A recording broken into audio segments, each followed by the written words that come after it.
झारखंड 24 साल पुराने राज्य ने 13 मुख्यमंत्री देखे हैं और 3 बार राष्ट्रपति शासन देखा। निर्दलीय विधायकों को मुख्यमंत्री के कुर्सी पर काबिज होते हुए भी देखा और राज्य का नाम आते ही आपके जहन में एक तस्वीर उभरती होगी कि सियासी लिहाज से अस्थिर राज्य। लेकिन इस अस्थिरता के पीछे वजह क्या रही? इस अस्थिरता के पीछे है सूबे की सत्ता का अंकगणित, जिसे साध कोई भी सियासी दल नहीं सका और बहुमत के जरूरी आंकड़े 41 के जादुई आंकड़े तक नहीं पहुंच सका। लेकिन जेल से निकलने के बाद जैसे ही जेएमएम के जो हेमंत सोरेन हैं गठबंधन के साथ चुनावी मैदान में उतरे तो एक से बढ़कर एक चुनावी ऐलान किया। वो चाहे 200 यूनिट बिजली फ्री का हो, किसानों को शून्य ब्याज दर पर ऋण की बात हो, या सभी नियुक्तियों में महिलाओं के रिजर्वेशन 33% आरक्षण की बात हो। इसके अलावा मैया सम्मान योजना से हर महीने करीब 2500 रुपए देने का वादा हो, या हर महीने 1000 रुपए देने का वादा हो और साल का अगर देखें तो 12,000। 23 नवंबर को यहां पर जब परिणाम आए तो फिर सबको चौंका दिया। इंडिया गठबंधन में जेएमएम बड़े भाई की भूमिका में ज्यादा सीटों के साथ चुनाव जीती, तो दूसरे नंबर पर कांग्रेस और तीसरे नंबर पर आरजेडी रही। एनडीए में बीजेपी सबसे ज्यादा सीट लेकर आई। अब मतलब झारखंड में हेमंत सोरेन की सरकार सत्ता में वापसी कर ली और चुनावी माहौल के बीच में इंडिया गठबंधन के जिन जिन नेताओं पर ईडी मनी लॉन्ड्रिंग का केस दर्ज था, उनमें हेमंत सोरेन इकलौता ऐसे नेता हैं जो चुनावी मैदान में उतरते ही गर्दा उड़ा दिया, विपक्ष को रौंद दिया और झारखंड में औंधे मुंह बीजेपी गिरी। हाँ, इतना जरूर कह सकते हैं कि बीजेपी को फायदा नहीं हुआ तो नुकसान भी नहीं हुआ। लेकिन हेमंत सोरेन के जेएमएम के मैनिफेस्टो में जिस एक योजना की जोर शोर से चर्चा हो रही है, वो योजना रही मैया योजना। इसी के प्रचार के लिए हेमंत सोरेन के पत्नी कल्पना सोरेन ने भी चुनाव की हर एक गलियों में जी जान से चुनाव प्रचार में उतरी और हेमंत सोरेन को जीत भी दिलाई। आप कह सकते हैं कि सारे एग्जिट पोल के सर्वे कर जोर से तमाचा लगा और एग्जिट पोल फेल हो गए।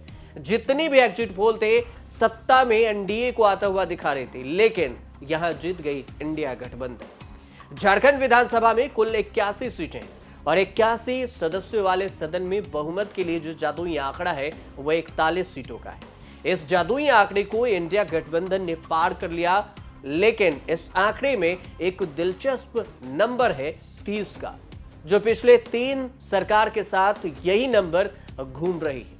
30 का क्या नंबर है जादुई आंकड़ा, ये समझिए। 2014 में बीजेपी को 37 सीटें मिली थी और इतिहास में किसी दल का सर्वश्रेष्ठ प्रदर्शन रहा। यहीं पर अगर 2009 की बात करें तो 2009 में जब बीजेपी और जेएमएम साथ में थी तो दोनों ही पार्टियों को 18-18 सीटों पर जीत मिली थी। झारखंड के 2 चुनाव ऐसे रहे जब सियासी दल 30 के फेरे में फंस गई।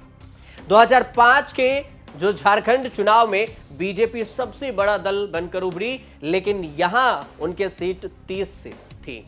अब यही इतिहास दोहराया फिर से 2020 के विधानसभा चुनाव में और साल 2020 के झारखंड चुनाव में जेएमएम सबसे बड़ी पार्टी बनकर उभरी और इसकी सीटें थी 30।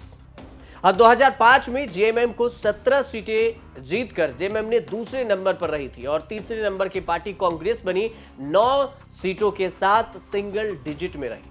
2020 के चुनाव में भी नंबर 3 पर कांग्रेस रही, लेकिन सीटें 16 थी। वही सत्ताधारी जेएमएम के साथ कांग्रेस और राष्ट्रीय जनता दल आरजेडी और लेफ्ट पार्टियां हैं। 2024 में भी 2020 वाला फार्मूला 29-30 का निकला है और अंत में जेएमएम के जिस मैया योजना के तहत चुनाव में पूरा खेल पलटा, उस योजना को समझिए। झारखंड की सभी महिलाओं को इस योजना के अंतर्गत मैया सम्मान योजना में जो 2024 के तहत लागू हुआ है, इसमें हर महीने 1000 रुपए देने का वादा है। इस योजना के तहत राज्य की महिलाओं को सालाना 12,000 रुपए की आर्थिक मदद दी जाएगी और हर महिला को 1000 रुपए मिलेगा हर महीने। मुख्यमंत्री मैया सम्मान योजना 21 से 50 साल तक की महिलाओं के लिए है। इसका मकसद महिलाओं को आर्थिक रूप से मजबूत बनाना और इसे आत्मनिर्भर बनाना। योजना का लाभ लेने के लिए महिलाओं को कुछ शर्तें पूरी करनी होगी और समय पर आवेदन करना होगा। पहले आवेदन की तारीख 3 अगस्त से 10 अगस्त थी, लेकिन अब भी इसमें आवेदन हो रहे हैं, इसे बढ़ाया गया है। मैया सम्मान योजना की वेबसाइट पर जाकर आप आसानी से पता कर सकते हैं कि आप इस पर पैसा कब निकाल सकते हैं, आपके खाते में कब पैसे आएंगे। इस योजना का लाभ लेने के लिए आपका बैंक खाता आधार कार्ड से लिंक होना जरूरी है।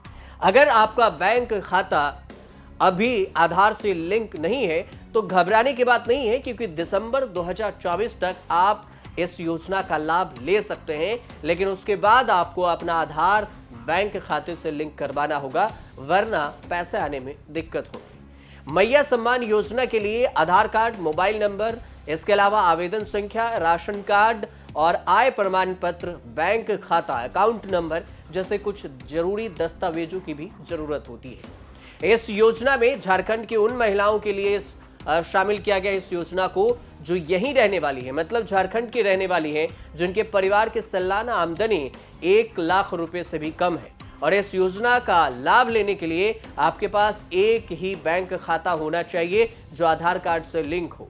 अगर आपका बैंक खाता दिसंबर 2024 तक आधार से लिंक नहीं हुआ तो आप इस योजना का लाभ नहीं ले पाएंगे। झारखंड की गरीब परिवारों की जो महिलाएं हैं वो फॉर्म ऑनलाइन और ऑफलाइन दोनों भर सकती हैं, ब्लॉक पे भी और डिस्ट्रिक्ट लेवल पर भी, मतलब जिला स्तर और प्रखंड स्तर पर दोनों पर जाकर इस योजना का फॉर्म भर सकते हैं और इसका लाभ उठा सकते हैं। तो ये तो हुई योजना की बात, जिसके बदौलत हेमंत सोरेन सरकार ने सत्ता में वापसी की है। और ये भी तय है कि जोरदार तमाचा लगाया है सारे एग्जिट पोल पर, और एग्जिट पोल के सारे आंकड़े को फेल करके झारखंड में रख दिया गया।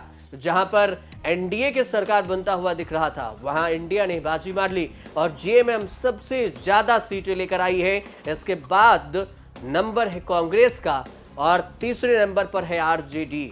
इन्हीं तीनों के बदौलत अब झारखंड में सत्ता में दूसरी बार फिर से सत्ता की कुर्सी पर बैठ रहे हैं हेमंत सोरेन की सरकार आ रही। आप देखते रहिए न्यूज़ तक।